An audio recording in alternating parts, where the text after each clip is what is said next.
Hey, good afternoon folks, or good morning wherever you are in the world. This is my next blog on living with cancer. This one's going to be more about the effects of chemotherapy. Now, you know, it's quite a nasty one, the effects of chemo. I've been there, done it. I've had one of the hardest out. I know what it entails. I know how you feel. So bear with me and I'll tell you exactly how it's going to work right now. But as again, yesterday I did it from the shoreline on the rocky bit. I'm doing exactly the same again today. Only because the sea's a little bit calmer today, and we've just got, you know, just trickles and tipples of waves. So it's quite calming, yeah? Right, okay, so the chemotherapy. Listen, I was told I could only have the one option of chemotherapy because it was so late stage. Now, I'm led to believe if it's an earlier stage, you get a lower level of chemotherapy. So, you know, it could be tablet form, depending on what your sort of cancer is. Mine's a very rare Hodgkin's lymphoma. It was late stage 4 and I didn't have very much long to live. So they took a tumour out and here we are, and we could have intense chemo. Now, I had chemotherapy for 6 months. You had chemotherapy on 1 week, a week off, then a week again. That's how hard it was. Couldn't have it every week because it was just too damaging. What it does, it apart from destroying all the bad cells, it destroys quite a lot of good cells. So pretty much your organs start, you know, they start to break down. That said, I mean, don't let it put you off, because look at me, I'm 5 years later and I wasn't even supposed to be here. So it does work. Now, the first day, when you've got cancer, you're going in for treatment, and you're in the UK, you're one of the blue folder brigade. However it works across the world, I don't know. I'm sure there's a very similar thing. You know, in the UK we get given a small blue folder. You turn up for your treatment. It's got all of your details in there, and they write everything in, and you know what bloods you've got to do, what this, that, and the other. So it's known as the blue folder brigade. So you turn up with your blue folder, and you sat there with other people, and obviously you're looking at others around you, and you know, and you want to ask them a question. So I'm a bit outspoken, so there was another guy there that was just having a cup of tea. Did he have a cup of tea? He'd had a cup of tea or something, and some breakfast. And he said, yeah, I'm going in for my chemo. And I just asked him how it was, and he said, it's okay. He said, it's okay. He said, it's a bit nasty, he said, but you'll get used to it. And he's right, you do, you get used to it, but it does make you ill. So, the first day, you sit down. Every time I went for breakfast first. So because they give you a lot of you know, you've got to put weight on before your chemotherapy. And you've got to make sure you've got that weight on in case you get ill during, you know, you could have a cold or something. So what I did, I went to, I know, the worst place in the world when you've got cancer is I went to McDonald's. So I would have a McDonald's breakfast in the morning. I would have a cup of coffee with it, and then I would go for my chemo. So my first chemo, sat in the chair looking at everybody else around.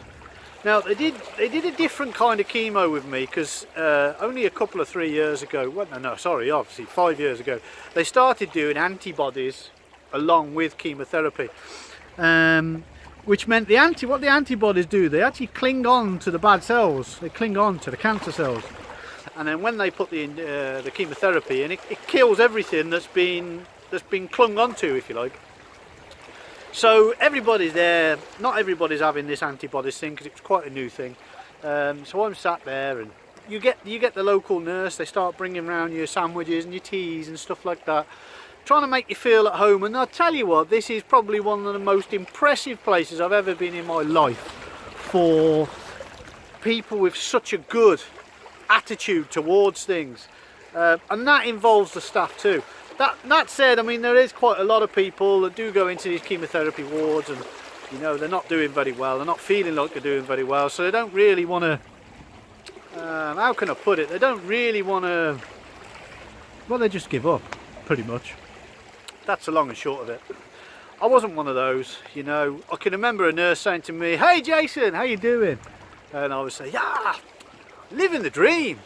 And I would say that every time, because mentally, if I thought I'm living the dream, I wasn't. But if I mentally think I am, I'm going to be doing better, or I'm gonna make it better, or make myself better. So anyway, let's crack on. Antibodies, yeah. So what happens is they put antibodies into you, depending on your level of cancer or whatever you've got. Now the antibodies took 6 hours to administer, because it was, for my size and my weight, I had 1200 millilitres of this to put in. And then after the 6 hours, after that they put in anti-sickness, which is an injection. They put in steroids. The steroids make you eat. They make you eat. So I mean, you eat like a pig. They make you eat. And what else was it? Oh, anti blood clot. Stops your blood clotting, thinning of the blood injection. And then it comes on to the chemotherapy. Now, when the chemotherapy goes in, I had it through my wrist, through my hand. And what I did every time, I alternated different hands. Only because in my head I thought, well, if it's all in one side, it's all going to burn and all the rest of it. Because actually what chemo does, it burns the inside of you. You know, and if you've had it really hard like I've had, generally it's a struggle whether you're going to have it again. That's all I'll say. So I would alternate my hands. So I had my first bout of chemotherapy. Now when they put it in, oh my god, it's the most awful feeling in the world. You can taste it at the back of your throat. It's almost like in the UK we have something like Domestos, kitchen cleaner. Sorry, I'm looking at the water coming around my feet. It's like Domestos kitchen cleaner, and it's at the back of your throat, and you can taste it and feel it, and it starts to make you feel a little bit nauseous and a little bit unwell. And when you've had, the trouble is, once you've had this sort of chemicals put into your body, your nose starts to bung up and clogs up with feels like coldy, and your eyes feel like need water coming out of them. So your body's just full of fluid.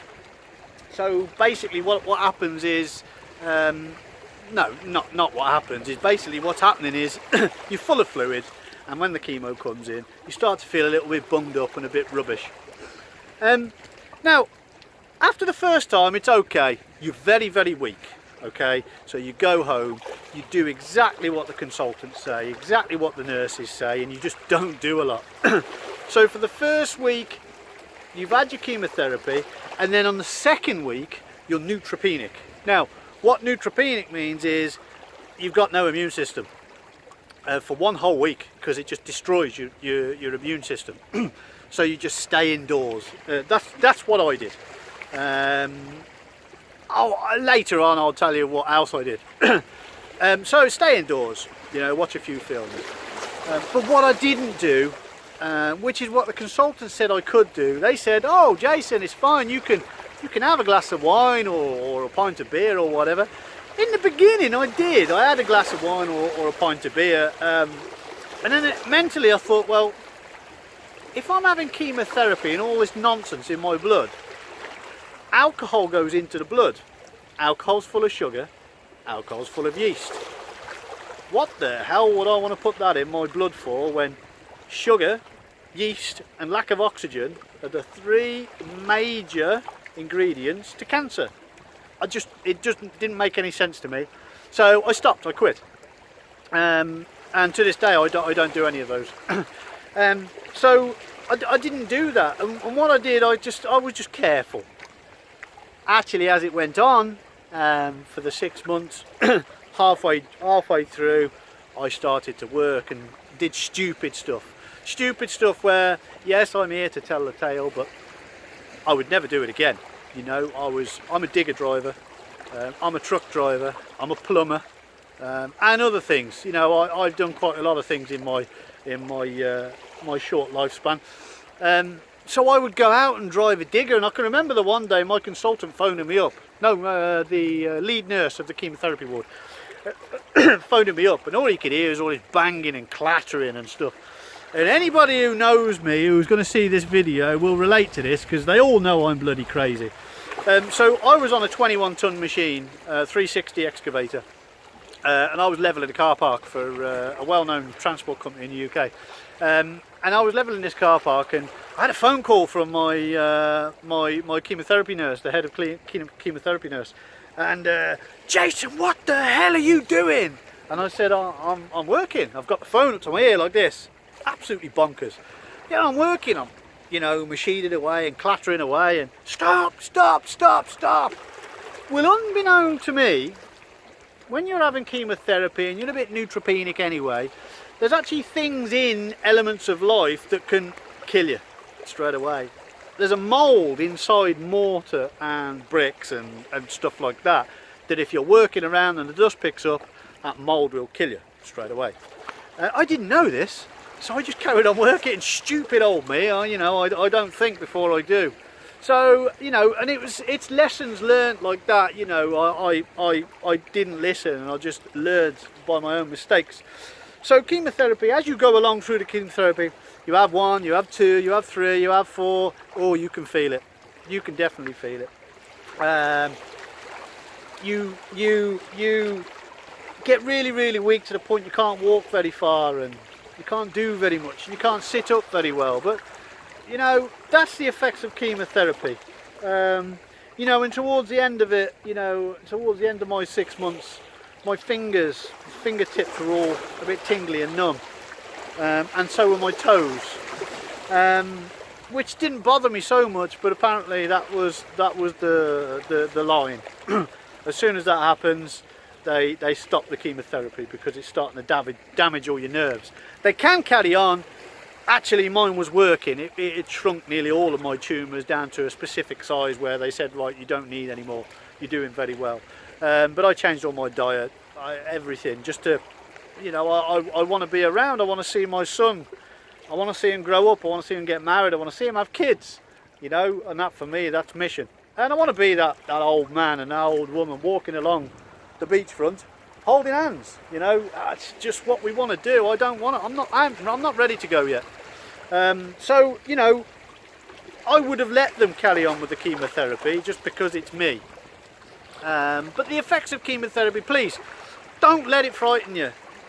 It's scary, it really is scary, but don't be afraid to ask questions. You must always ask questions.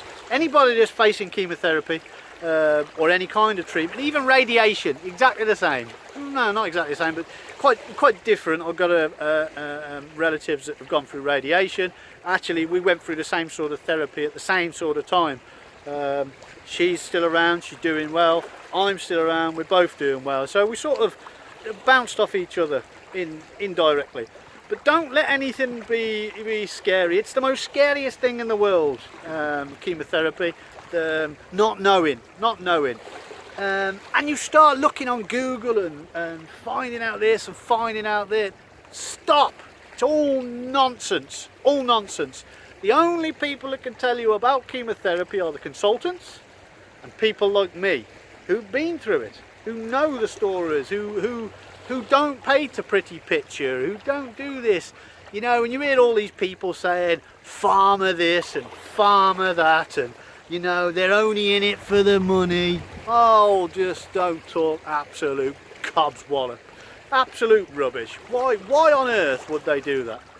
You know, on my cancer, my particular cancer, they've tried and tested all these different things on my cancer, even, you know, cannabis oil. Even there's a fruit in the Amazon that they've tested. They've done it all. All these idiots online, all saying farmer this and farmer that. They don't realise that people like me who've been there, done it, we've researched it too. You know, I've researched everything. I'm not afraid to tell the world what I've got, and when there's an argument pops up, I might have a little say, but not all the time, because I can't be bothered. I just let them all carry on. These are people that know nothing about it. So please, don't be scared, don't be afraid.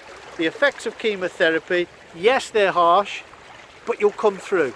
That's the end of it. Okay, now listen, I've gone on a little bit too long this time. Please like and subscribe to my channel. I'm going to do a daily blog, I think, by the looks of it. I'm going to do something every single day if I can. I'm going to go on about other different things, you know, more in depth for the chemotherapy, what I do to stay healthy, what I eat and stay healthy, where I go, what exercise I do. I'll probably even do a gym day. I don't know, I might do. So listen guys, stay lucky. We've all got strength together. Brothers, sisters, fallen brothers and sisters, we're all in this together.